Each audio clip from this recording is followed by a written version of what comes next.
There are more than 1 billion Instagram users worldwide as of now. Almost 70% of the 18 to 24 age category is now on Instagram. That's a lot of people. Tell me this, when a donor or a friend or just any supporter wants to know about your activism or your non-profit or your work, what do they generally ask you for? I doubt that they ask you for long reports. I'm sure that most of them want to see your pictures or your videos of the work that you've been doing. And that is why Instagram is almost a perfect fit for non-profits to tell the stories about their work. In this video, I'm going to tell you 10 ways in which you can use Instagram to your best advantage for your non-profit or your social activism. Alright, so you've set up your Instagram account and you're wondering what to do next. Of course, the first step is to do the basics, just like you do on your Facebook page. Fill in your bio, write in adequate information about your cause, your activism, your social enterprise, or your non-profit.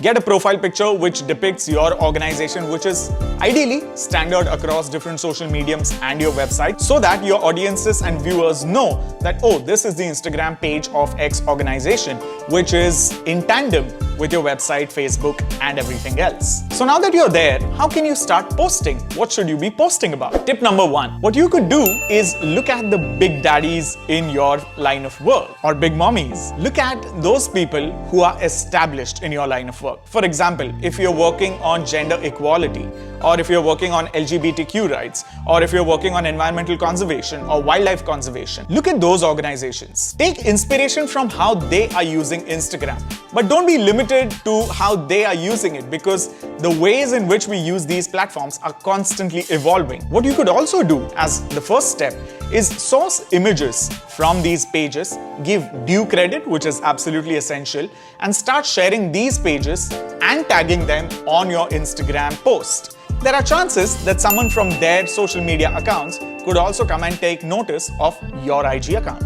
Whatever cause that you are working on, look at that, search that in the search tab with the hashtag, follow that hashtag. That inevitably immediately gives you a list of organizations or individuals that are talking about the same cause that you are talking about. Tip number 2, start with stories of hope and stories of change. This is bound to inspire your audiences and instill a sense in them that your organization is bringing about positive change.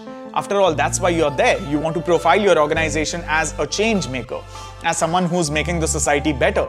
Let's use this opportunity to share photos and videos which depict exactly that. Tip number 3, and this is an important one. A lot of times, it's quite possible that we get a little too overboard in our self-promotion mode, where we're constantly talking about this is what I've done, that is what I've done, this is what we've brought about, and that is what we've changed. Alright, I think we should hold our horses over there. Because we need to understand essentially social mediums are virtual and people connect to people's stories. So instead of just talking in a preachy mode on what you have done and what you have brought about and what you have changed, sometimes it's great to add real stories from people themselves. And of course, people are following your page, so it's understood that you have brought about this change in their life or their community. So emotional first-person stories from the people that you're working with, that is bound to click with the readers and audiences of your page. The next tip is very useful. There are times when you want the people to absolutely read the message without the loss of any time, or without them having to go through the carousel, or without them having to read the caption. In this case, what you could do is add text on your images. Use graphics. Put the message that you want directly on the photograph without, of course, obscuring the picture. And this is how you can make sure that your audiences get the information without them having to go deeper. Mind you, don't do this very often, because otherwise people would find it boring and repetitive, and it will not have the kind of impact that you want. Now here's the next tip. Do you know what I'm showing? Hashtag, that's right.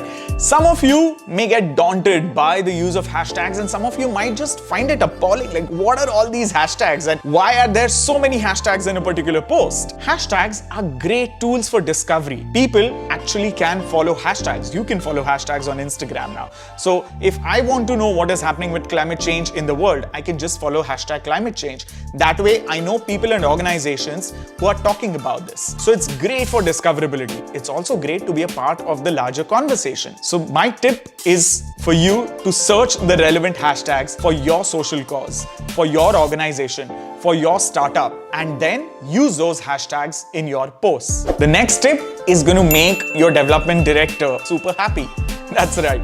Instagram, along with being a marketing and communications medium, is also a great platform to mobilize resources, to mobilize funds. That's right. It's a great way to talk about your fundraising appeal or a fundraising page by linking that in the bio of your Instagram account and writing that on your post, thereby redirecting people to your website or your fundraising appeal. Serious social work or developmental work doesn't necessarily have to be boring.